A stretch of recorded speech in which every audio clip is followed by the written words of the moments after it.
Kesultanan Samudera Pasai tahun 1267 sampai tahun 1521. Kesultanan Pasai, juga dikenal dengan Samudera Darussalam atau Samudera Pasai, adalah kerajaan Islam yang terletak di pesisir pantai utara Sumatera, kurang lebih di sekitar kota Lok Seumawe dan Aceh Utara, Provinsi Aceh, Indonesia. Kerajaan ini didirikan oleh Marasilu, yang bergelar Sultan Malik As-Saleh, sekitar tahun 1267. Keberadaan kerajaan ini juga tercantum dalam kitab Rihlah ila el-Masyriq, pengembaraan ke timur, karya Abu Abdullah Ibn Battutah, tahun 1304 sampai tahun 1368, musafir Maroko yang singgah ke negeri ini pada tahun 1345. Kesultanan Pasai akhirnya runtuh setelah serangan Portugal pada tahun 1521. Awal mula, berdasarkan hikayat Raja-Raja Pasai, menceritakan tentang pendirian Pasai oleh Marasilu, setelah sebelumnya ia menggantikan seorang raja yang bernama Sultan Malik Al-Nasser. Marasilu ini sebelumnya berada pada satu kawasan yang disebut dengan Semerlanga, kemudian setelah naik tahta bergelar Sultan Malik As-Saleh. Ia wafat pada tahun 696 H atau 1297 M. Dalam hikayat Raja-Raja Pasai maupun Sulalatus Salatin, nama Pasai dan Samudera telah dipisahkan merujuk pada dua kawasan yang berbeda. Namun dalam catatan Tiongkok nama-nama tersebut tidak dibedakan sama sekali. Sementara Marco Polo dalam lawatannya mencatat beberapa daftar kerajaan yang ada di pantai timur Pulau Sumatera waktu itu. Dari selatan ke utara terdapat nama Verlek, Perlak, Basma dan Samara, Samudera. Pemerintahan Sultan Malik As-Saleh kemudian dilanjutkan oleh putranya Sultan Muhammad Malik Az-Zahir dari perkawinannya dengan putri Raja Perlak. Pada masa pemerintahan Sultan Muhammad Malik Az-Zahir, koin emas sebagai mata uang telah diperkenalkan di Pasai. Seiring dengan berkembangnya Pasai menjadi salah satu kawasan perdagangan sekaligus tempat pengembangan dakwah agama Islam. Kemudian sekitar tahun 1326 ia meninggal dunia dan digantikan oleh anaknya Sultan Mahmud Malik Az-Zahir dan memerintah sampai tahun 1345. Pada masa pemerintahannya, ia dikunjungi oleh Ibn Battutah. Kemudian menceritakan bahwa Sultan di negeri Samatra, Samudera, menyambutnya dengan penuh keramahan, dan penduduknya menganut mazhab Syafi'i. Selanjutnya pada masa pemerintahan Sultan Ahmad Malik Az-Zahir putra Sultan Mahmud Malik Az-Zahir, datang serangan dari Majapahit antara tahun 1345 dan 1350, dan menyebabkan Sultan Pasai terpaksa melarikan diri dari ibu kota kerajaan. Relasi dan persaingan Kesultanan Pasai kembali bangkit di bawah pimpinan Sultan Zain al-Abidin Malik Az-Zahir tahun 1383. Dan memerintah sampai tahun 1405. Dalam kronik Cina ia juga dikenal dengan nama Sainuli Api Tingki, dan disebutkan ia tewas oleh Raja Nakur. Selanjutnya pemerintahan Kesultanan Pasai dilanjutkan oleh istrinya Sultanah Nahrasiyah. Armada Cheng Ho yang memimpin sekitar 208 kapal mengunjungi Pasai berturut-turut dalam tahun 1405, 1408 dan 1412. Berdasarkan laporan perjalanan Cheng Ho yang dicatat oleh para pembantunya seperti Mahuan dan Fei Xin. Secara geografis Kesultanan Pasai dideskripsikan memiliki batas wilayah dengan pegunungan tinggi di sebelah selatan dan timur, serta jika terus ke arah timur berbatasan dengan Kerajaan Aru, sebelah utara dengan laut, sebelah barat berbatasan dengan dua kerajaan, Nakur dan Lait. Sedangkan jika terus ke arah barat berjumpa dengan Kerajaan Lambri, Lamuri, yang disebutkan waktu itu berjarak 3 hari 3 malam dari Pasai.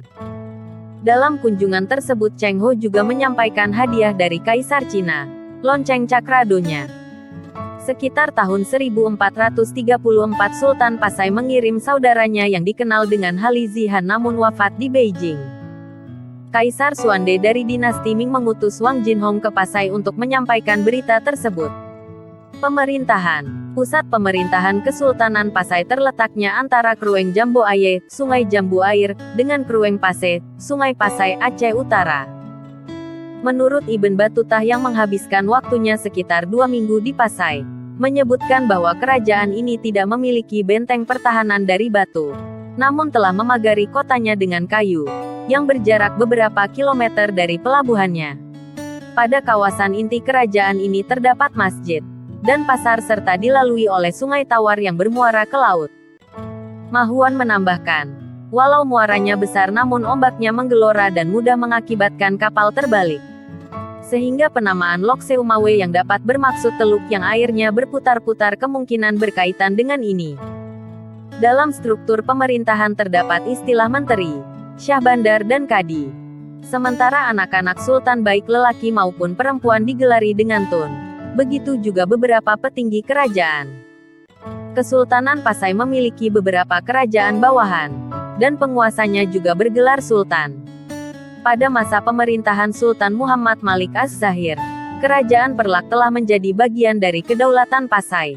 Kemudian ia juga menempatkan salah seorang anaknya yaitu Sultan Mansur di Samudera.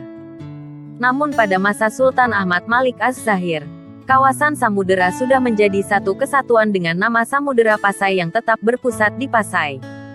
Pada masa pemerintahan Sultan Zain al-Abidin Malik Az-Zahir, Lait Kerajaan Pedir disebutkan menjadi kerajaan bawahan dari Pasai. Sementara itu Pasai juga disebutkan memiliki hubungan yang buruk dengan Nakur. Puncaknya kerajaan ini menyerang Pasai dan mengakibatkan Sultan Pasai terbunuh. Perekonomian, Pasai merupakan kota dagang, mengandalkan lada sebagai komoditi andalannya. Dalam catatan Ma Huan disebutkan 100 kati lada dijual dengan harga perak 1 tahil. Dalam perdagangan Kesultanan Pasai mengeluarkan koin emas sebagai alat transaksi pada masyarakatnya. Mata uang ini disebut dirham, yang dibuat 70% emas murni dengan berat 0,60 gram, diameter 10 mm, mutu 17 karat. Sementara masyarakat Pasai umumnya telah menanam padi di ladang, yang dipanen 2 kali setahun, serta memiliki sapi perah untuk menghasilkan keju. Sedangkan rumah penduduknya memiliki tinggi rata-rata 2,5 meter yang disekat menjadi beberapa bilik, dengan lantai terbuat dari bilah-bilah kayu kelapa atau kayu pinang yang disusun dengan rotan, dan di atasnya dihamparkan tikar rotan atau pandan. Agama dan budaya, Islam merupakan agama yang dianut oleh masyarakat Pasai, walau pengaruh Hindu dan Buddha juga turut mewarnai masyarakat ini. Dari catatan Ma Huan dan Tome Pires, telah membandingkan dan menyebutkan bahwa sosial budaya masyarakat Pasai mirip dengan Malaka, seperti bahasa, maupun tradisi pada upacara kelahiran, perkawinan dan kematian.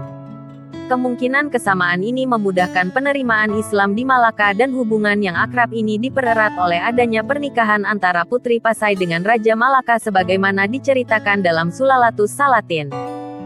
Akhir pemerintahan. Menjelang masa-masa akhir pemerintahan Kesultanan Pasai, terjadi beberapa pertikaian di Pasai yang mengakibatkan perang saudara.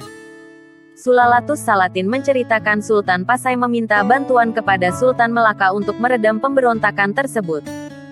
Namun Kesultanan Pasai sendiri akhirnya runtuh setelah ditaklukkan oleh Portugal tahun 1521 yang sebelumnya telah menaklukkan Melaka tahun 1511.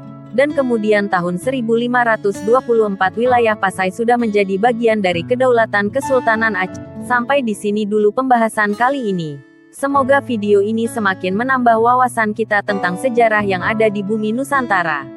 Mohon maaf jika ada yang salah dalam penyebutan nama maupun tempat. Wassalamualaikum warahmatullahi wabarakatuh.